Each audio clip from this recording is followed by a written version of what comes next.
getting no's more than we get yeses.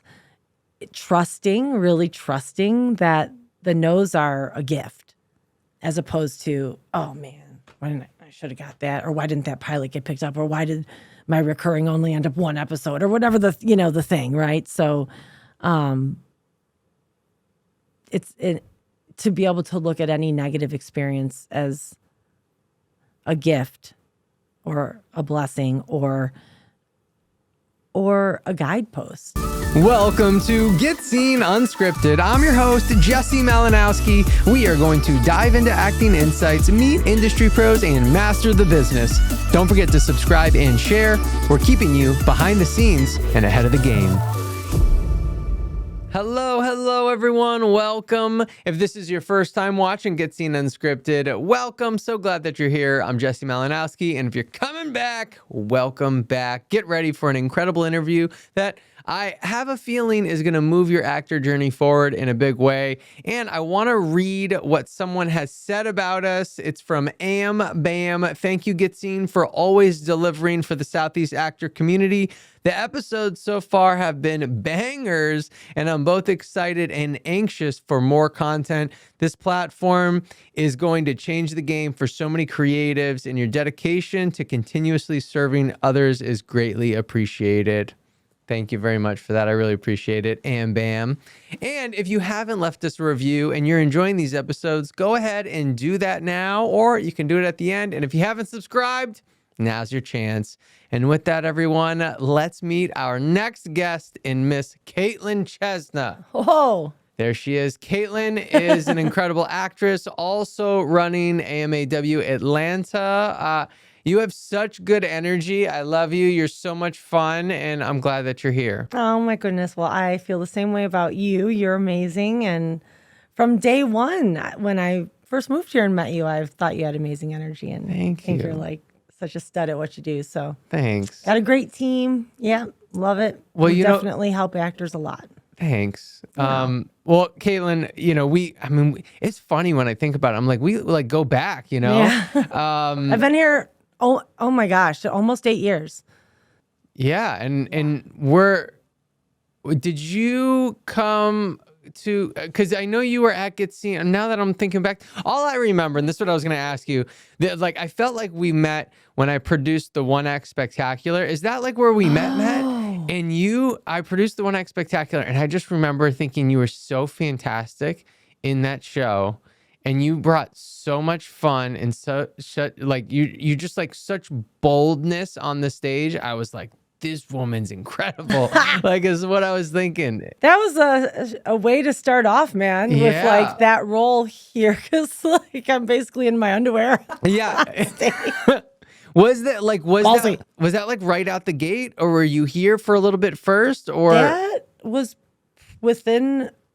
Was that 2017, 2018, 2018? Yeah. So it was my first year here. Really? Yeah. So we were like, everyone, let's meet Katelin. Like, I guess, in her underwear. Yeah. Well, and Charles Green, I mean, come on. I just felt so, his reputation already preceded him. Like, just talking to people, oh, everyone knows Charles. Charles is great. We love Charles. Charles is amazing. I was like, I get to work with Charles. Yeah. So it felt like such a beautiful introduction to Get Seen, but to like this other community that I hadn't met anybody yet. Like I met Tatiana Zappardino that in that production, and Ben, like so many great people. So it was pretty awesome. Yeah. And I felt like your boldness now that I know you, I think you kind of bring to your life in a way.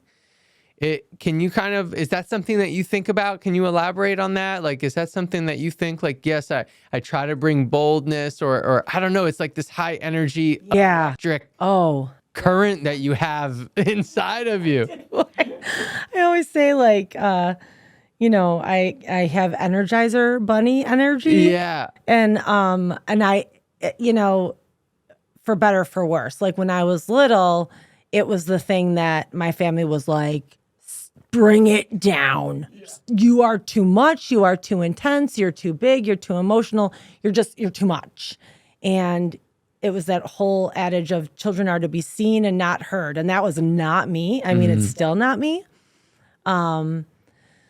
So, I think like a lot of people, the thing that I was told wasn't great about me is the thing now that fuels a lot of the aspects of my life in a positive way. And it was something that I had to, and I think it's a constant journey, still continue to work on, like, that's okay. It's okay that I'm like that I'm a lot. Right. It's just intrinsic. Is that the word? It's what I was born with. There's some level of hard wiring there. And we were just talking about interviewing people and family, right, with my grandma. I relate to my grandma. My grandma had to have a lot of energy and boldness. And I still consider my grandma, may she rest in peace. I know you do. She rests in party. My grandma doesn't rest in peace. She rests in party. Oh, I love it. Yeah. And she's still my spirit animal, Rita. Lovely Rita. Because I think, it's something like my energy is something that I've been criticized for, but then something I've also been like, oh, I love your energy. So I just work with it. I feel like so often those things happen, right? And it's so interesting. It's like, how can they happen? How can you be criticized and then complimented in the exact same about the exact same thing? And so I think it's like, you just have to understand that is like really your superpower. And sure, for some people, not for others, but like most likely those are probably not the people that you care about anyway. You find your tribe, Yeah. You find your tribe. And I think when I was young, when I did find, it was fourth grade, maybe even before that, maybe a little bit in third grade. I have a funny story about that. Was my first role was in third grade. I don't even, I'll bypass that for a moment. But fourth grade was the first time I was on stage in a play in my grammar school where I made people laugh. And I was like, oh yeah, baby. I bet. Whatever that is, I want more of that. Yes. And I was hooked. And it wasn't my journey in school. I was pre-med. I was a bio major. Like, I was totally on the science wavelength. And were you good at that? I can't see you doing that at all. Oh man, I loved it. Specifically stuff about the brain, neuroscience, but even still, I love psychology. I love neuroscience. The podcasts I listen to are not, sorry to say, guys, not actor podcasts. Like, they're all like nerdy, like science podcasts, because I really do get off on that stuff. Yeah, you and Candy both then. You two talk about it. Yeah, the Huberman podcast, Peter Attia. Like, I love all that stuff. So, but yeah, so was I good at it? I was really, really good up until college level physics and college level biochem. But physics, college level was... It was tough. High school, like, I can't even imagine. Got an A. College, I was like, what? All of a sudden, this is way harder. Yeah, I feel like if you like it, it doesn't even matter. Yeah, like you will figure it out if you like it. Yep. It's not that it won't be challenging, right? But I'm like, oh wow, interesting. I was really good at math, like AP math. I loved. I was really good at it, and I did enjoy it. So wait a second, then what happened? I don't like math as much, but I still love the intricacies and the miracle that is the human body, specifically, the brain. It's incredible to me. Yeah. And there's so much uncharted waters in that realm of the brain and what we understand. So anyways, I find it fascinating. But what happened was that when I wasn't studying my ass off, my release was always acting related. And I think a number of events. It's so funny because I was listening to your episode with Kyle, and he was talking about the bike accident. Yeah. And these Kyle Carvin, these things that kind of make your path veer in one direction or another. And it was that thing. It was my senior year of college, and I was about to, apply. I was taking the Kaplan course to take the MCAT, applying to medical schools. All that stuff was happening.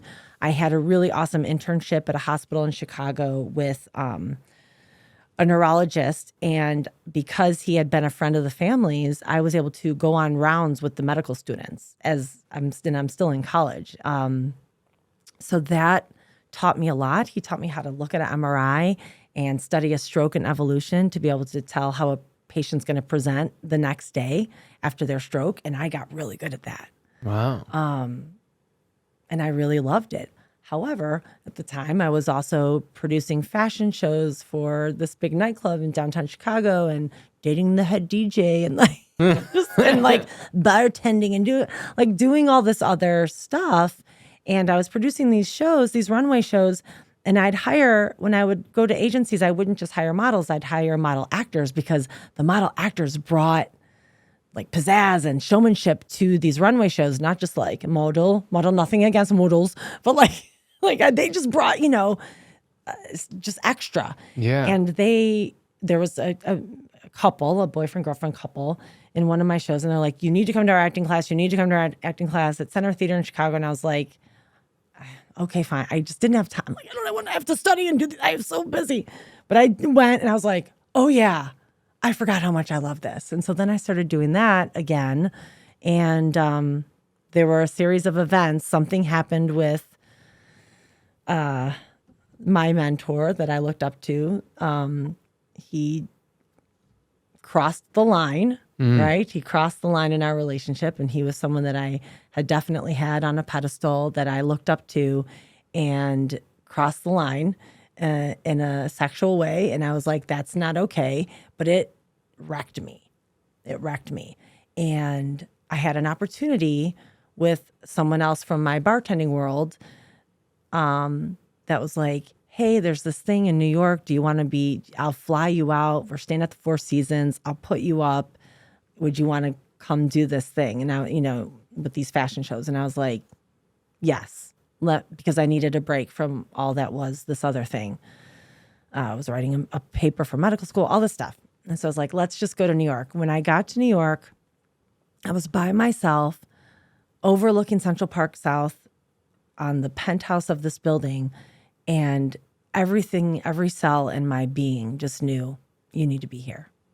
It was like, can I swear on this podcast? Yeah. So, it's either a fuck yes or a fuck no. It was a big old fuck yes for me.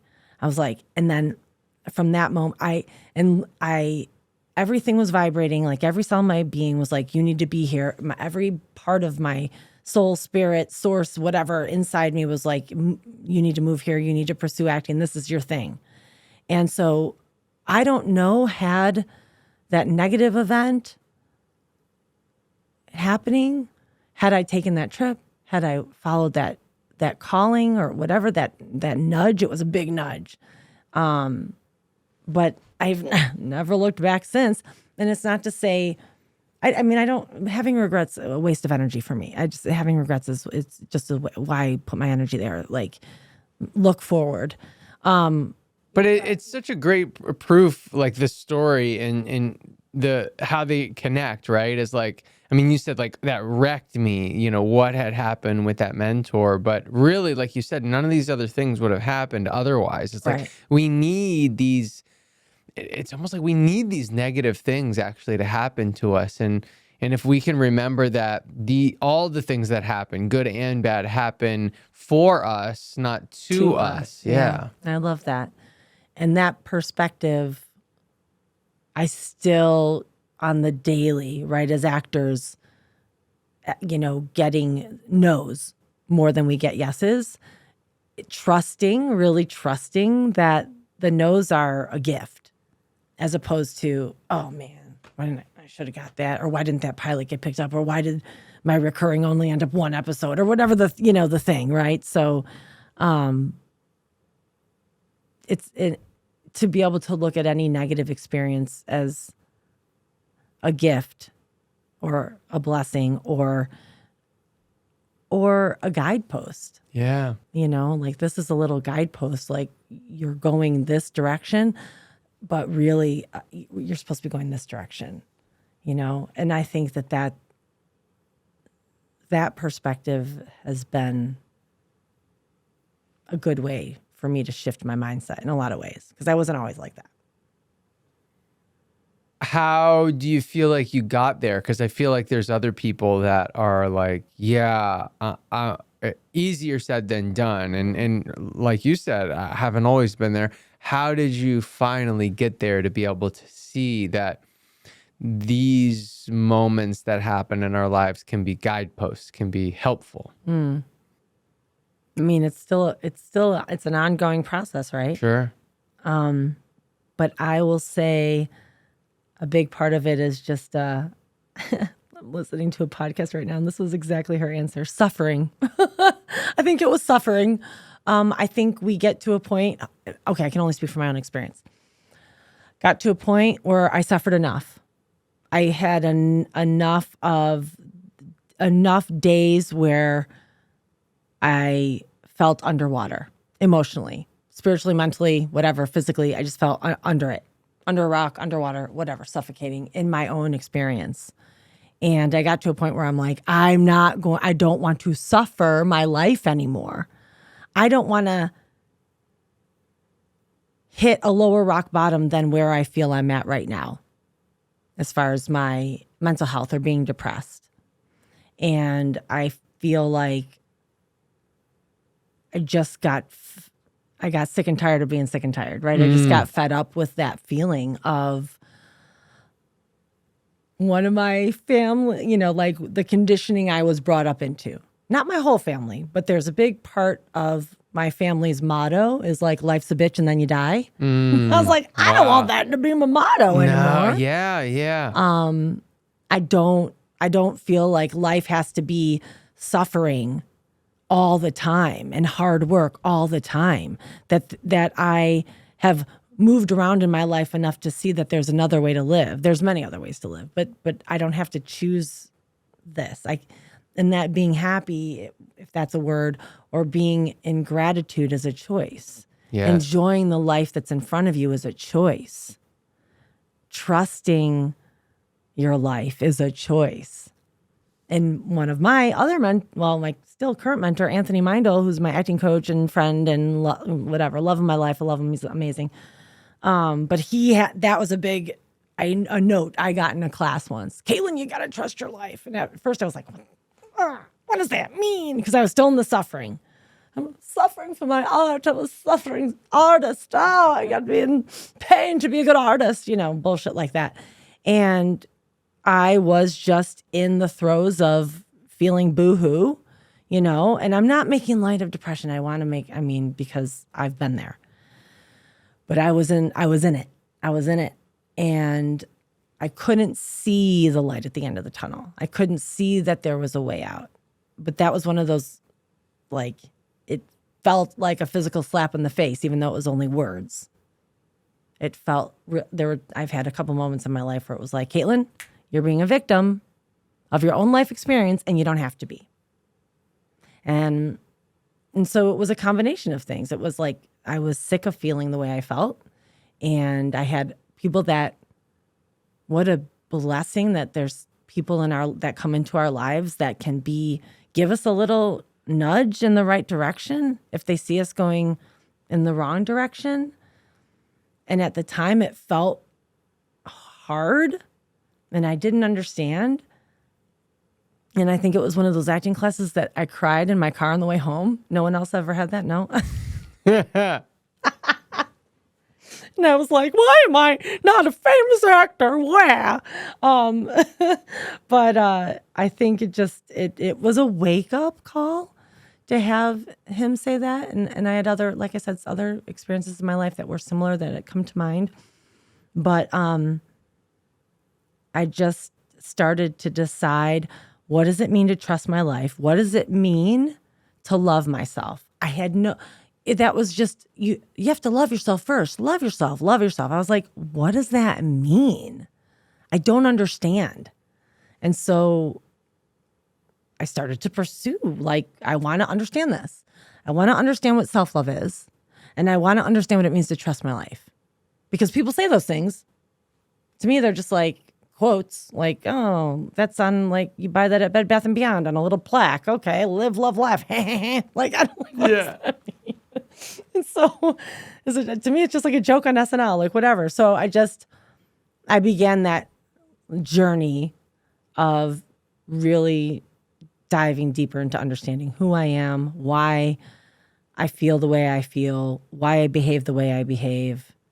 Can I be more present in my life and really learn to love it? Oh, I didn't see you there. You might be wondering, what the heck is the Virtual Actors Summit? Well, listen up and I'll enlighten you. Picture this, a Zoom session that doesn't suck. I know, it sounds impossible, right? But trust me, this isn't your typical snooze fest where you're stuck watching someone's forehead for hours. We're actors. We know how to make things exciting. The Virtual Actors Summit is a 3-day extravaganza where you'll learn from the best in the biz.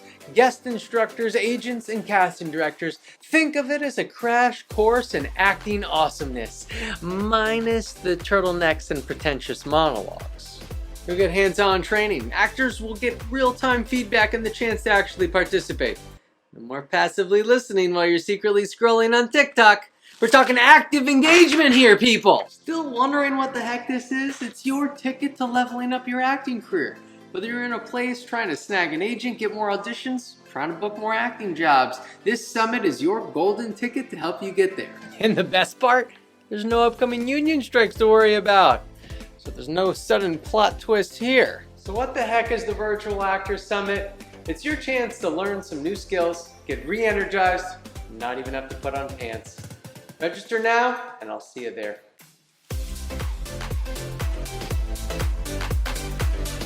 Wow. So good. I mean, and I feel like, well, for one, I hope that you are very proud of yourself for going on that journey. I know I am proud of you for it, because it's easier said than done, which I think that you probably know. But I'd love for you to elaborate on, because I think some people that might be somewhere near where you were, and they might be also thinking, she just bought the plaque, Yeah. What was like, where are you now, having gone on that journey? Like the feeling of either still finding that self-love or finding it and understanding that there's a better way. Mm-hmm. I mean, I think we are in process until we take our last breath, and then who knows what the process looks like after that. But either we're worm food, which is also really great because I'd like to give back to the worms. But I make myself laugh. I think You have to. I think that it's a process and a journey, but where I'm at now is really living from a place of I'm excited for what's to come. I'm excited for the unknown. And that's different. Mm-hmm. Oh, yeah. Man, I will say one of the hardest places I think for me to be, that I've also witnessed in other human beings to be, is in a state of hopelessness.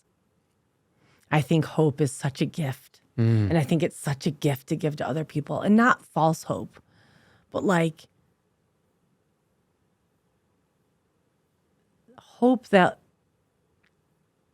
you really can see the beauty in life and you really can enjoy I wanted to say the little miracles, but the little miracles are big miracles. Yeah.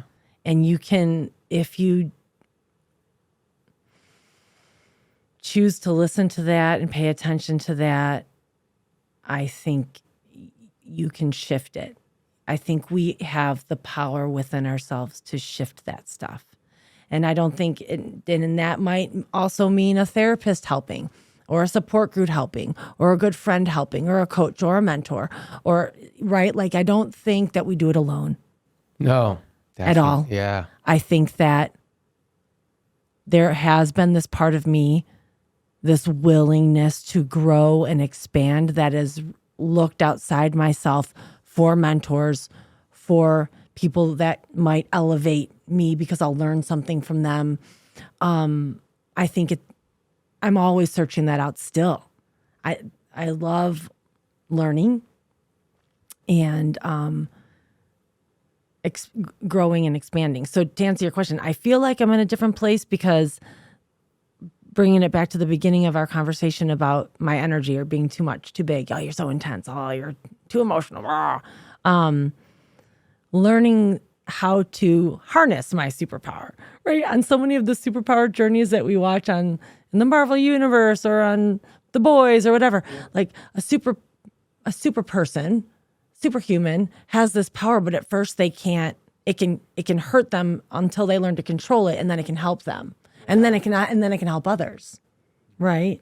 So I think that is a metaphor for all of us. Like if there's the thing that we think we hate about ourselves or shame about ourselves, or people made fun of that thing or told us that that thing was whatever to fill in the blank, maybe that's our thing. Maybe that's our superpower, or maybe that's just something if we chose to embrace it and show it love within ourselves instead of shaming it, what would it change into? Yeah, beautifully put. What would it be if we gave a part of ourselves that we at one time hated? What if instead we gave it light and love, and like we would a plant or a flower? What would it bloom into? And then sometimes that journey is very challenging and confronting. But I think that for me, I'm still learning how to and where to put my energy, harness my energy. Something that I'm always like so impressed with you, because I heard you talk to Kyle about this too. I'm so glad I just listened to that because it was very inspiring. Like how to monetize shit. I know we've talked about that together before. And I could say that part I'm not good at. Like I've never been great at that because I wasn't taught it. Like really, I wasn't, and that doesn't mean you can't learn it, but I definitely was not modeled monetizing jack shit. And I wasn't taught how to manage money or save money or anything around relationship with money. And I've never been that worried about it, if that makes sense. Sure. But I mean, I've never been like, that's never been my driving force. And for some people, that is more of a driving force. That's just never been my driving force. My driving force, I think, has been love and connection, right? And getting just to do the thing I love. But I don't know. I went off on a tangent, lost my train of thought. No, that's fine. But I'm learning to love all that I am. Yes. I mean, and again, I thought you put all of that so well. And again, I mean, I said it already, but so beautifully. It seems like Anthony Meindl was a bit of a leader in that journey for you, and I mean, obviously, you must have a great relationship with him. You run AMAW Atlanta. So I'd love to know how that relationship really fostered to you opening up the studio here. Yeah, it was a number of things. I will say when I lived in LA 17 years and feel like I lived, a bunch of different lives there. At one point I was married and had with my ex-husband an acting school as well. And start to finish, he and I were together 10 years, married for like almost 7. But, prior to us being married and running the studio together, I was his administrative assistant. So I had started doing that in LA for my ex-husband, who then was my employer and acting coach. And then that turned into, I think he had 6 students. The day I audited, he had 6 students. By the time we separated, we had like 255 students. And we had a small theater company, and we had scripts that we had optioned. Like we were really good builders of things together, except for marriage. What do you mean you're not good at monetizing? You look at this great story. You're looking at the wrong things, Katelin. Maybe. Again, it was never my you know what I mean? Yeah. So I think that, again, not knowing, that set me up for this future thing that I didn't ever know was going to happen, because our marriage ended. We got divorced. I hopped around I went to Leslie Kahn for a couple of years, studied with her in her advanced level class. And then that relationship ended for a number of reasons. Just I needed a change. I needed a break. And I audited. Well, the way I met Tony was dancing on a bar in West Hollywood. It's called the Abbey with one of my other best friends, Andrea. So I didn't even meet him as a coach first. I just went, let's have margaritas and dance on the bar. And I was like, I love this guy. I love his energy. It was that thing. I love your energy. Like, who are you? I love your energy. You're amazing. So Andrew's like, you really need to go out of this class. I'm like, fine. So I was like, I went and I was like, oh yeah. It was another fuck yes. Okay, sign me up. Where do I do? How do I do it? You know, but it was one of those things. I was at the studio, I don't know, 4 years. Was teaching for almost 3 there, and I just needed a change. I kind of felt like I was at a place in LA where I hit a wall for myself, and I knew again in my gut and my intuition, I need to shift. I felt stuck. I need a change. And a series of events and people, Shane Hartline being one of them, who introduced me to Tony DeMille,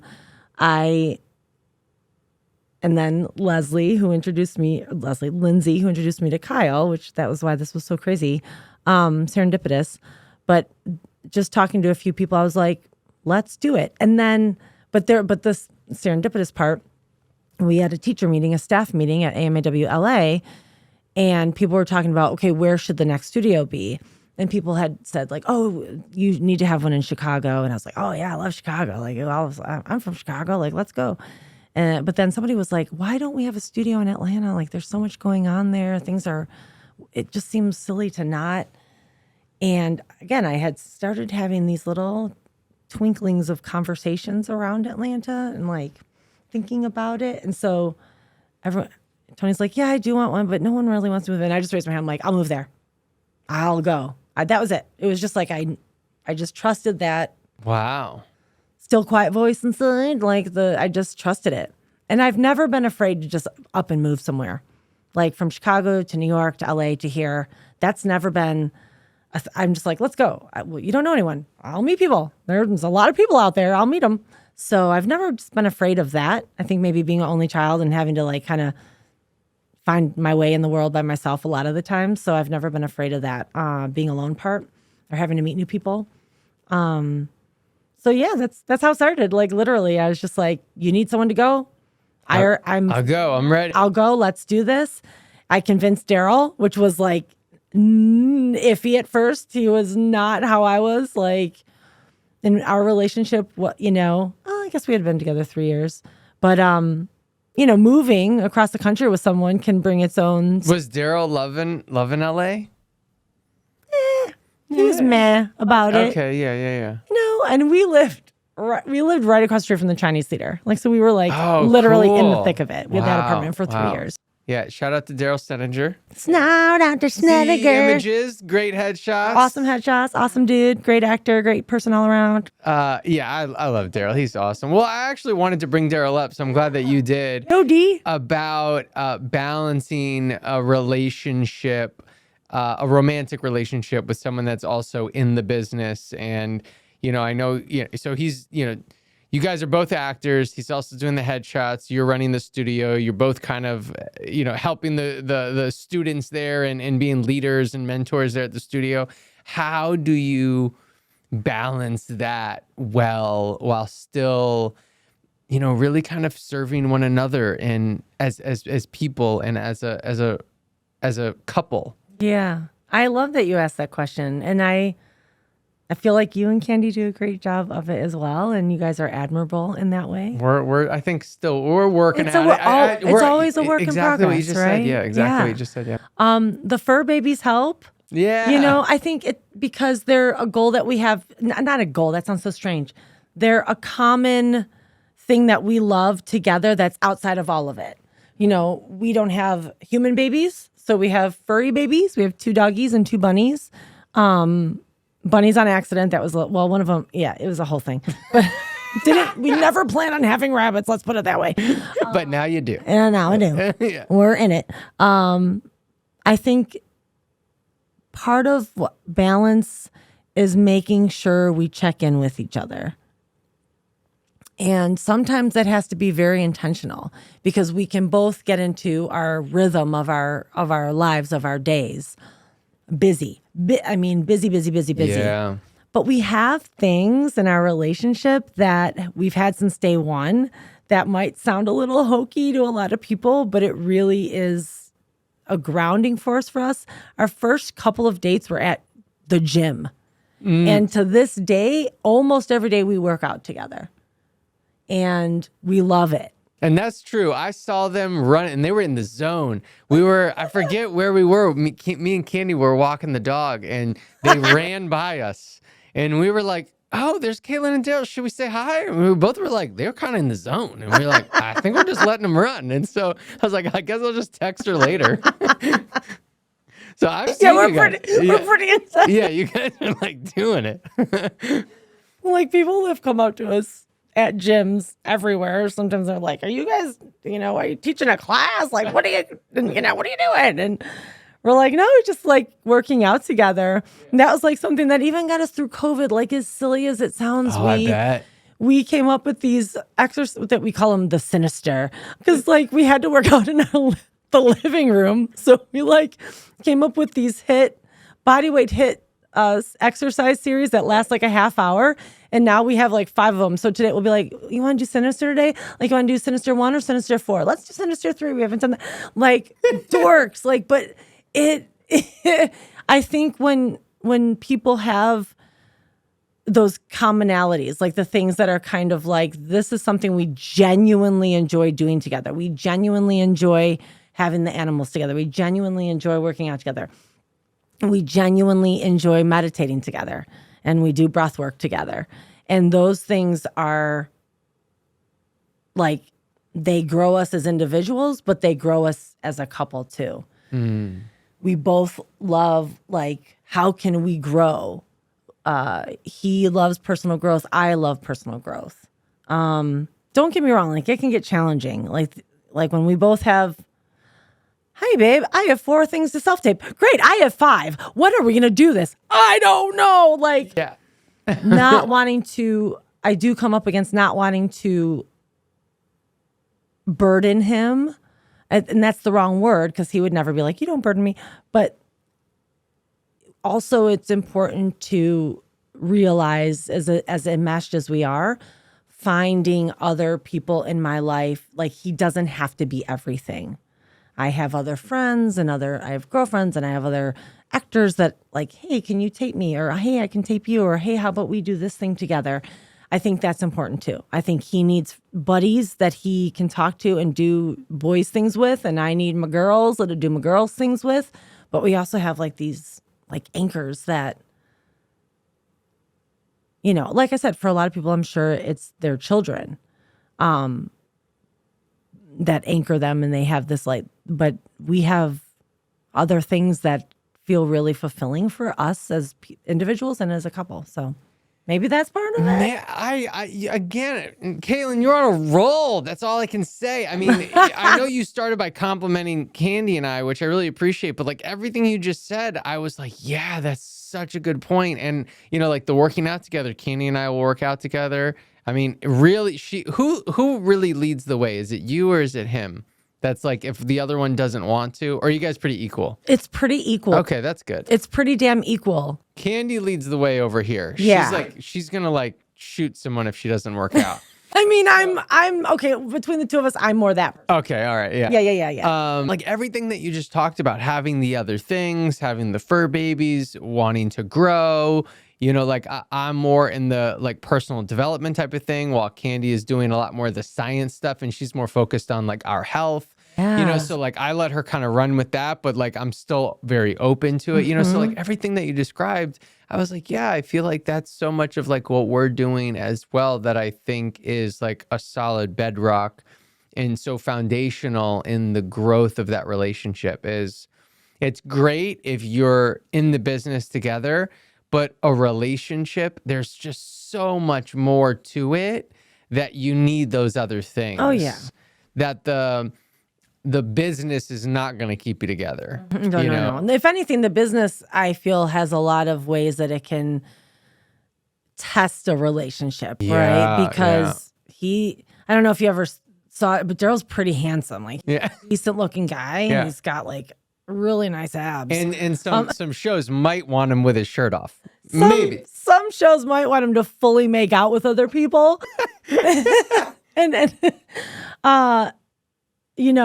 I can be super transparent and honest with like, a big trigger for me is like abandonment. Like I can be like, yep, those things can get triggered, being like, oh my God, he's going to be on a set with beautiful women that are super talented and vivacious and have these great personalities. And like, I don't even know these women, but I'm already like putting all these positive attributes on them and being like, Right. oh, like but he'll just like, so really it's taught me, since we are both actors, like it's really taught me, control the controllables, and there's very few of those, but honor, love, have gratitude for my relationship, and trust. Again, trust your life. Yes, trust your partner, but trust your life. And what's meant for you will be for you. And maybe that's hocus pocus or gobbledygook or whatever we want to say, but to me, it's good mental hygiene. What's meant for you will find you, and what's not will find its way away from you. And if that helps me sleep at night, God bless. Because sleep is very important. It is. But for real, like, I think this industry can test people's trust a lot, because you can spend stretches of time away. Like there's been times I booked a job in New York for 2 weeks, and or he's been away for a couple of weeks in Texas or Maryland, or I've been in LA for a couple of weeks on a job. You have to really value who you are as a person and know that your person loves you, and trust that. And I've come up against that a lot. How I think I'm glad that you brought that up. How have you worked out, strengthened that muscle? Because I feel like there's a lot, we're talking about the relationship of two people in the industry, and there's those pros and cons to it. But I think like the opposite happens for someone that's in the industry and then not in the industry, right? And then they're like, you might be on set making out with all the people. How's the person that's in the business supposed to like understand like it's not this romantic thing? Like, or how do you build that trust? I mean, I think communication is key. At least it has been key for me personally, and setting boundaries, because we both need to. Like, people need to have their autonomy, and I want to be able to be like, I trust you to do what feels right for you within the boundaries of the intimacy coordinator or the boundaries of this other person. However, I have fully asked, like, right post-COVID, there was something he was working on, and people were still wearing masks and getting swabbed all the time. And it was asked of him, like, or in the writing, a lap dance was involved, and then like a full-on open mouth kiss. And I said to him, I'm just letting you know, I would like to request that you don't open your mouth when you kiss her. If the kiss could be avoided altogether. And this was like post-COVID. So it was still like COVID was still like in the air. And we weren't, and so it wasn't just like, oh, I'm jealous. It was also, I don't want to get sick. Sure. Or whatever, who knows? Because it was a iffy production on certain levels with that stuff. And it was a crazy time. It was a crazy time. But it felt really hard for me to make that request, because I didn't want to seem like that girl, like jealous and petty and not trusting of him. And I said, I get that you guys are going to be intimate as far as like the technical part of the scene, meaning you're going to be very close and in each other's faces and on each other's person. I'm just requesting that you guys don't open mouth kiss, and I just had to make that request. And it felt really hard because I don't want to be that person. But I knew that I felt really uncomfortable with it. And so I just expressed that. And if you make a request, they can either a person can say yes, no, or give you a counter offer. And so I was like, well, I can put the request out there and see what he thinks. But he was completely on board. And he even asked the director, I don't feel comfortable making out with this person right now, like where we're at in the state of the world, state of things. I love that. That's so strong, because I think people will forget that it can be that easy. Like, have a request And then now, like if we're in the relationship and I request something from you, now I've put the ball in your court, and you get to then respond however you want, right? Yeah. And you might respond exactly how I hope, or like you said, a counter offer, which I might be like, well, that's not really. But you know what? I think that'll still make me feel good. Or it might just be like, I'm so glad that you heard me. You know? And now at least, I'm having this discomfort around this thing. Right. And I might just, and now that it's out, now that I'm not holding on to it by myself, now that I've expressed it to you, I might actually be fine with it now that it's out. Exactly. So it's so important, I think, communicating our real feelings. And sometimes those feelings are valid. And sometimes the other person might be like, that doesn't feel valid to me. I think what needs to happen in this situation is that you need to trust me and trust that I love you and take me at my word. And not only my word, but taking me at my behaviors that I show you day in and day out. And sometimes I'm like, oh yeah, okay, I guess I have to do that. Yeah. Right? So it's a balance. Like you said, the word balance, I think it's communicating, checking in, learning how to communicate our feelings, because I think that we're not always taught in our primary, the way that we're brought up, our primary caretakers don't always, maybe they didn't know how to communicate themselves. I mean, I know, I'm product of divorced parents at a very, very young age. So learning how to communicate with my partner has been its own journey. But when it comes to stuff in our industry, I think it's important. I think it's just important this is how I feel. My feelings might not be based in truth. They might be based in some weird history of mine. But at least if I communicate them, they seem to have less power over me. Wow. Katelin, I feel like I could just keep talking to you till next week. Let's do it. No, Same, Jesse. Let's set a record for the longest ever.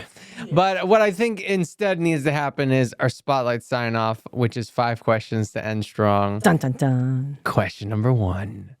What's something you're super grateful for today? This moment. And you can say that every moment, yeah? This moment. That sounds so cheesy, but I'm super grateful for getting to be here with you and have this conversation with you that you asked me. I didn't even think of that. And then I was like, oh my God, I would love to do that with you. Oh my gosh, and the conversation has been so good. Yeah, I mean, when I say thankful for this moment, like if I can do that more moments than not, it's going to make me feel something. It makes me feel something. If I can be grateful for this moment. And I was talking about this in class last night, like when we are truly present, like in this moment, I don't need anything.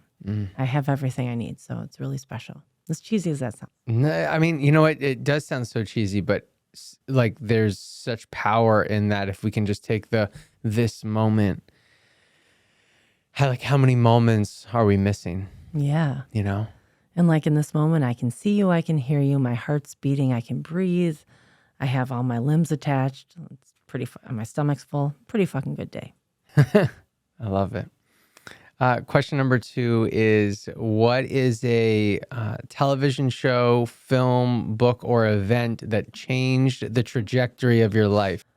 When I was little, very probably I shouldn't have been watching these things, but I was obsessed with The Three Stooges and The Benny Hill Show.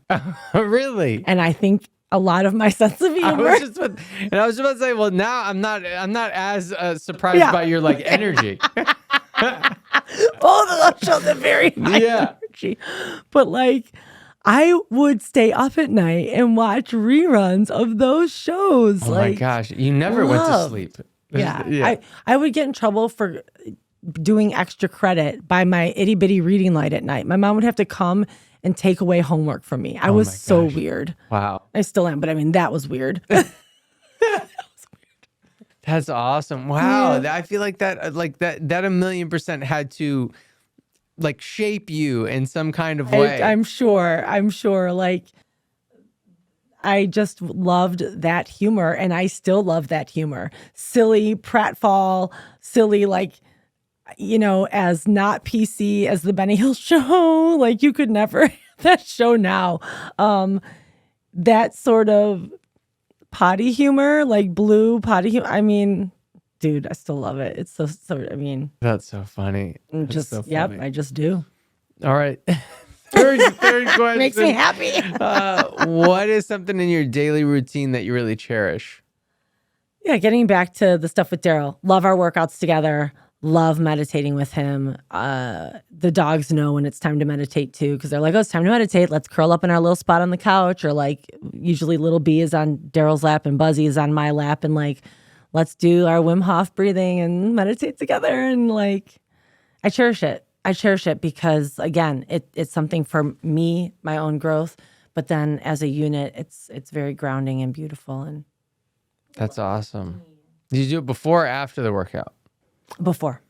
Okay. So you feel like you're doing it and it energizes you? Why before? I think it's grounding and centering, and it's intentional. It's like if I can connect with myself, right, and how I connect to this beating heart and this thing that we call consciousness, our sentientness. If I can connect to that and give thanks for that and have gratitude around that, everything else fucking cherry on top, baby. All right. Fourth question is, what's something you're currently trying to improve in your life? Okay. I knew you were going to ask me this question. I thought about this. Man, and every single one of my students knows this. I was at one point really good about writing every day. I have a journal practice, or like Artist Way morning pages, just every day getting some thoughts down on paper or on the computer. But I prefer good old fashioned pen to paper. I have not done that practice. I recommend that practice. I think it's one of the best ways to learn your voice and learn about yourself and have a deeper relationship with who you are is journaling. It can also be a great healer. So many things. Anyways, getting back to that, because every time, like day one, I just have to get back to it every day. All right. Yeah, man. You have the journal ready? Is that at home? I have like a million journors. You just gotta like pull them out of Like the drawer. people will buy me journals. I have like a stack of them ready to go. All right. If you're a student, Don't buy me a journal. No. Well, don't Or get buy her- me more journals. Yeah. But hold her accountable. All right, Daryl. Make sure she's started by the time this is out. Yeah. All right. Well, last question then, and we've gone over some awesome stuff. So it might be something we've already talked about or something different. But if you wanted the listeners to get one thing for sure, what would it be? You are enough. Trust your life and know that you're enough. I mean, that's it. It's really simple, but it's not. Again, easier said than done. Knowing we're enough, if we really honor that and we really live from that place, we're good. But we can easily believe that we're not blank enough to do whatever the thing is we want to do. But we really are. I love it. Like you said, easily said, right? Not as easily done, but start just taking small steps. Put the effort and the awareness there. Yeah. But it's funny because I've had that message has been given to me by so many people in my life. And when I encounter someone new, this happened to me not that long ago. I took an acting class and because I want to always challenge myself. And so I'll take an acting class with someone that I've never studied with before, just to like, don't know anybody in the class. And just like, just pop in and take a class. I've never done that before with this group of people. And that was what the teacher said to me. And I was just like, still, that's what they see when they see me, that I don't think I'm enough. Oh my God. So it was, it's just a continual thing, just to really know that I'm enough. yeah. So I wish I was able to, if I could go back in time and tell my little girl that, like me at 5, 7, 12. Watching Three Stooges. Yes, you can do that someday. You are goofy enough. Yes. But whatever, you know? Yeah. Well, thank you so much for sharing it Thanks today. for having me, Jesse. This was amazing. It So was much fun. so fun. It was so Aw. great to connect with Thank you today. Thank you. Everyone, thank you so much for being here. If you are still here, make sure to hit that subscribe button. And if you feel like sharing something and how this episode has affected your actor journey or your life, please share it with us. It means the world to be able to read those reviews. We'll see y'all on the next one. Bye.